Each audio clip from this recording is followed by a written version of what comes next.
Hello मित्रों, हूँ विजय चिहला आपનું સ્વાગત કરું છું મારી આ ચેનલમાં। આજના આ વિડીયોમાં આપણે જોવાના છીએ કે એક સારામાં સારું અને બજેટમાં રહે તેવું આપણે જો કોઈ સીપીયુ બનાવવા માંગતા હોય તો તેના માટે મેં અહીં તમે જોઈ શકો છો કે કમ્પોનેન્ટ્સ છે સીપીયુ માટેના તે મેં ઓનલાઈન પરચેસ કરેલા છે અને એક મારી જાતે જ હું પોતાનું સીપીયુ બનાવવાનો છું। ઘણા ટાઈમથી સર્ચિંગ કર્યા બાદ મેં સિલેક્ટેડ કમ્પોનેન્ટ્સ છે તે સિલેક્ટ કર્યા છે અને જે एक साराમાં સારું અને એક બજેટમાં રહે તે પ્રમાણે સીપીયુ બનાવી શકાય છે। હવે તમે અહીં જોઈ શકો છો કે મેં કમ્પોનેન્ટ્સની અંદર જ્યારે આપણે કોઈ પ્રોસેસરની વાત કરતા હોઈએ તો મેં અત્યારે લેટેસ્ટ જનરેશનનું ચાલી રહેલું i5 નું પ્રોસેસર છે, i5 12th જનરેશન એટલે કે 12400 નું આ પ્રોસેસર છે 12th જનરેશનનું। અને આના માટે તમારે કોઈ ગ્રાફિક કાર્ડ્સ ના લગાવવું હોય અને સામાન્ય જો તમે કામ કરવા માંગતા હોય તો ડિસ્પ્લે આની અંદર વિઝિબલ રહેશે। એટલે તમે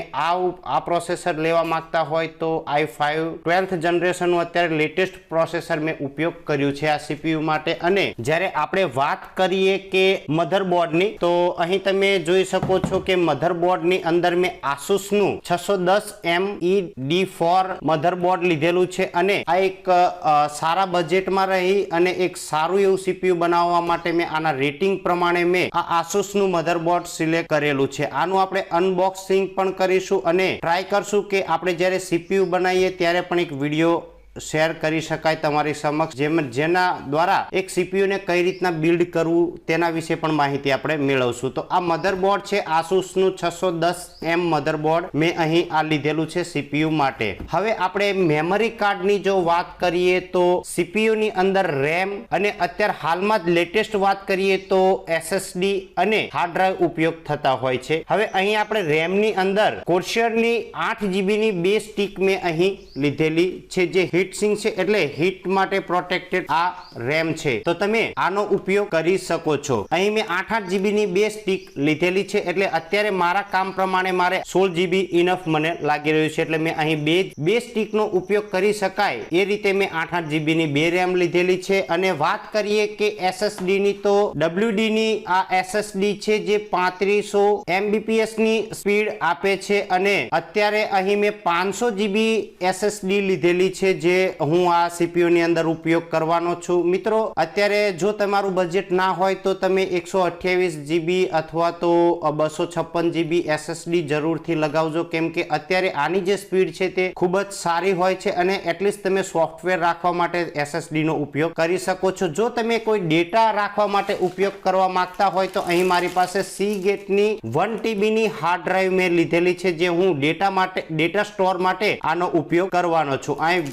1TB ની મેં હાર્ડ ડ્રાઈવ લીધેલી છે। ત્યારબાદ આપણે વાત કરીએ કે જ્યારે આપણે સીપીયુ કોઈ વિડીયો એડિટિંગ ગેમિંગ માટે જ્યારે બનાવતા હોય અને એક સારું સીપીયુ બનાવવું હોય તો એના માટે તમારે ગ્રાફિક કાર્ડ ખૂબ જ જરૂરી છે। ગ્રાફિક કાર્ડ મેં અહીં Zotac ગેમિંગ નું 4GB NVIDIA નું 1650 GTX 1650 ગ્રાફિક કાર્ડ લીધેલું છે। આનું પરફોર્મન્સ મિત્રો તમે ક્યાંય પણ સાઇટ ઉપર જઈ અને ચેક કરી શકો છો, ખૂબ જ સારું પરફોર્મન્સ છે। અને તમારે જ્યારે કોઈ એક સારું સિસ્ટમ બનાવવું હોય તો તમે એક બજેટમાં અત્યારે આપણે સૌ કોઈ જાણીએ છીએ કે જો તમારે ગ્રાફિક કાર્ડ લેવું હોય તો તમે 20-25 હજાર ઉપર જવું જ પડે છે, પરંતુ ઘણા બધા સર્ચિંગ બાદ સંશોધન બાદ મને આ જે ગ્રાફિક કાર્ડ છે તે મળ્યું છે અને એક સારું એવું પરફોર્મન્સ તમને મળી રહેશે આની અંદર, તો આનો ઉપયોગ તમે કરી શકો છો। ત્યારબાદ આપણે જ્યારે એક સીપીયુ બનાવતા હોય તો પાવર સપ્લાય સારું હોવું જરૂરી છે। તો આટલા જ્યારે આપણે મેં કમ્પોનેન્ટ વાત કર્યા અને તેના માટે આપણે જ્યારે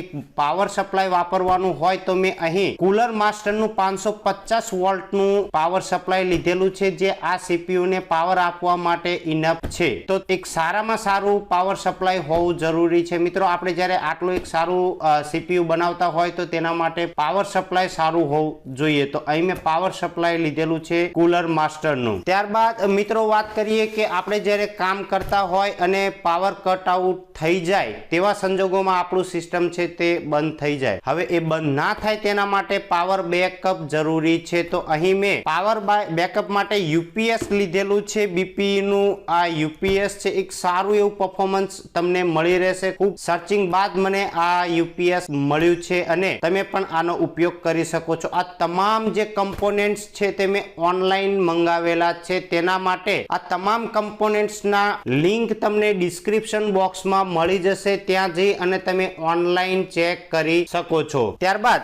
અહીં સીપીયુ ની કેબિનેટની જ્યારે આપણે વાત કરીએ તો મેં આ કુલર માસ્ટરનું કેબિનેટ છે તે લીધેલું છે. ખૂબ સારું છે. આને આપણે અનબોક્સ કરશું અને ચોક્કસથી એના માટે વિડીયો પણ બનાવશું. તો મિત્રો આ તમામ જે કમ્પોનેન્ટ્સ છે તેને આપણે બિલ્ડ કરશું અને તમે જો એક સારું સીપીયુ બનાવવા માંગતા હોય તો ચોક્કસથી તમે ડિસ્ક્રિપ્શન બોક્સમાં જઈ અને તેની પ્રાઇસ ચેક કરી શકો છો. મિત્રો આવા જ અવનવા અને માહિતીપ્રદ વિડીયો હું મારી ચેનલ ઉપર મૂકતો રહું છું. તો જો તમને આ વિડીયો પસંદ આવતા હોય તો મારી ચેનલને સબસ્ક્રાઇબ કરવાનું ભૂલશો નહીં અને આ વિડીયો જો તમે હજુ સુધી જોયેલો હોય તો તેને લાઈક જરૂરથી કરજો, કેમ કે તમારી એક લાઈક છે એ ઘણી બધી હોપ આપતી હોય છે. તો ચાલો મિત્રો આપણે મળીએ આવતા વિડીયોમાં એક નવા જ સબ્જેક્ટ સાથે. આ વિડીયોને પૂરો જોવા માટે ધન્યવાદ.